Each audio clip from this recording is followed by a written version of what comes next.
La piratería, aunque magistralmente utilizada en la Edad Moderna por ingleses y protestantes, no es ni creación británica ni creación protestante. En principio, fue un elemento de estricta delincuencia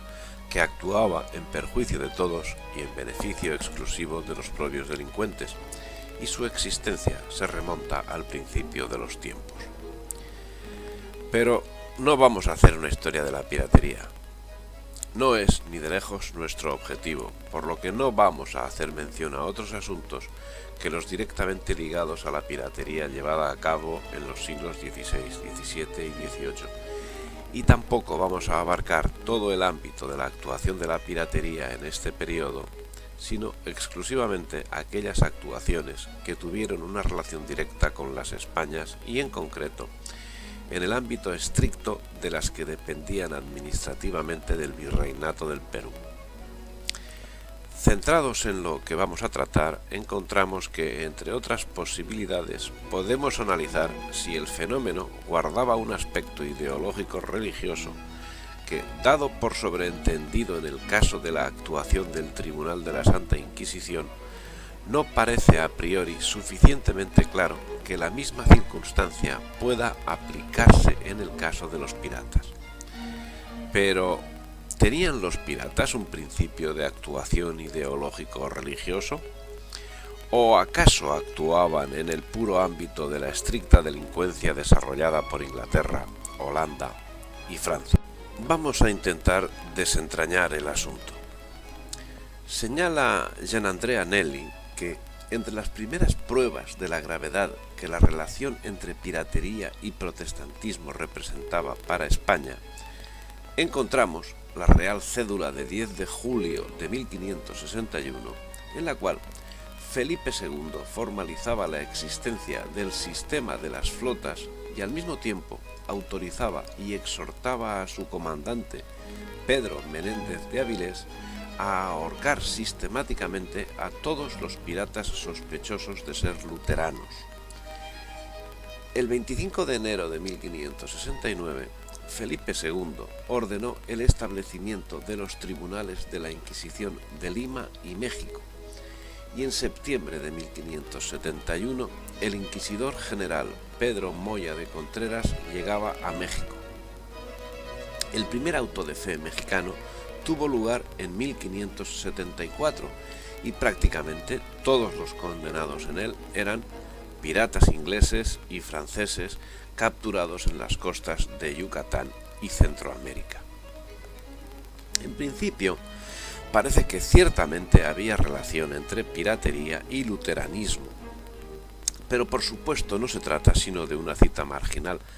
algo que no nos aclara nada, ya que podía tratarse de un hecho totalmente circunstancial si tenemos en cuenta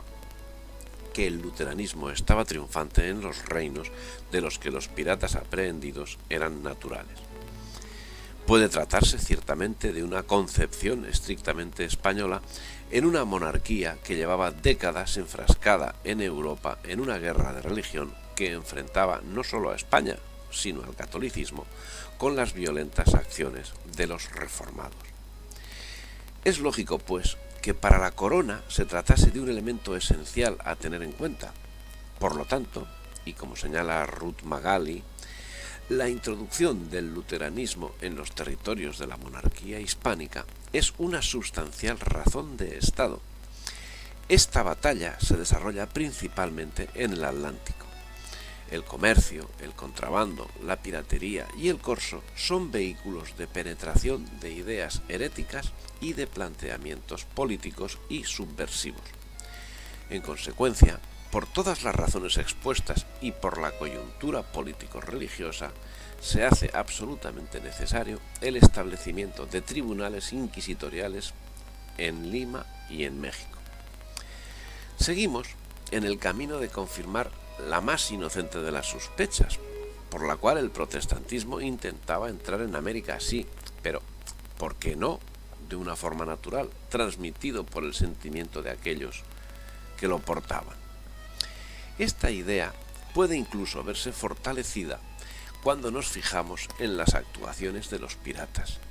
que efectuaban ataques realmente crueles y sanguinarios, a los que en esa misma mirada complaciente podemos entender si estimamos que literalmente se jugaban la vida si los españoles los atrapaban. Idea que se refuerza si además consideramos que este grupo estaba conformado por personas de muy distinta condición social y económica, pues entre esos piratas encontramos pordioseros, criminales, inadaptados sociales y hasta personas con una estricta educación y con una situación económica excelente, situación que deseaban incrementar. En la espiral de violencia, los piratas atacaban despiadadamente y eran repelidos de forma despiadada. No se les perdonaba la vida, y no sólo porque resultasen enemigos de lo ajeno y extremadamente violentos e inmisericordes, sino que el espíritu del tiempo era común a ambos contendientes, por lo que se comprende fácilmente que con el espíritu de aquellos tiempos no era lo más grave que los enemigos viniesen a turbar la paz y el comercio, sino las ideas que llevaban consigo. Digamos que ya empieza a señalarse la existencia de un principio ideológico que mueve la acción de los piratas. Sus deseos de apropiarse por cualquier medio de lo ajeno llevaban así anejo un principio ideológico motor de sus actuaciones. Pero volviendo la vista tejas abajo, además, nos encontramos con casos como el denunciado en 1685 por Gabriel Fernández de Villalobos, que deja al descubierto la falta de celo por parte de los gobernantes. Dice el cronista: yo he visto, por falta de gobierno y no de poder, a los herejes piratas de Indias profanar los templos y hacerlos cárceles y mazmorras peores que las de Argel,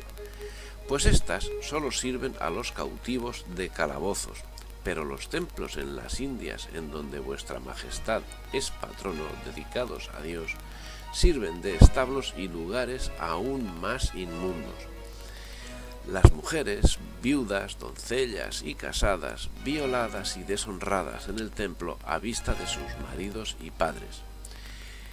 ¿Qué ser ha ver las monjas de Trujillo y Panamá, dedicadas a Dios, sueltas de sus clausuras por los montes, durmiendo en despoblados entre fieras, huyendo de caer en las manos de estos sacrílegos lobos voraces que según sus obras proceden más inhumanamente que las bestias irracionales? Vuelve a surgir el concepto de las ideas, de pluma de Gabriel Fernández de Villalobos. Un concepto de ideas que unos querían sustituir y otros se negaban a que tal sucediese. Tan es así que ya en vida de la reina Isabel escribía esta a los oficiales de la casa de contratación: yo he sido informada que se pasan a las Indias muchos libros de romances de historias vanas e de profanidad, como son de Amadís e otras de esta calidad,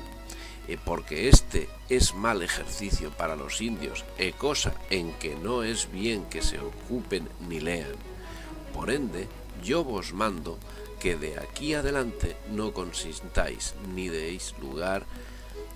a persona alguna pasar a las Indias libros ningunos de historias e cosas profanas, salvo tocantes a la religión cristiana e de virtud en que se ejerciten e ocupen los dichos indios e los otros pobladores de las dichas Indias.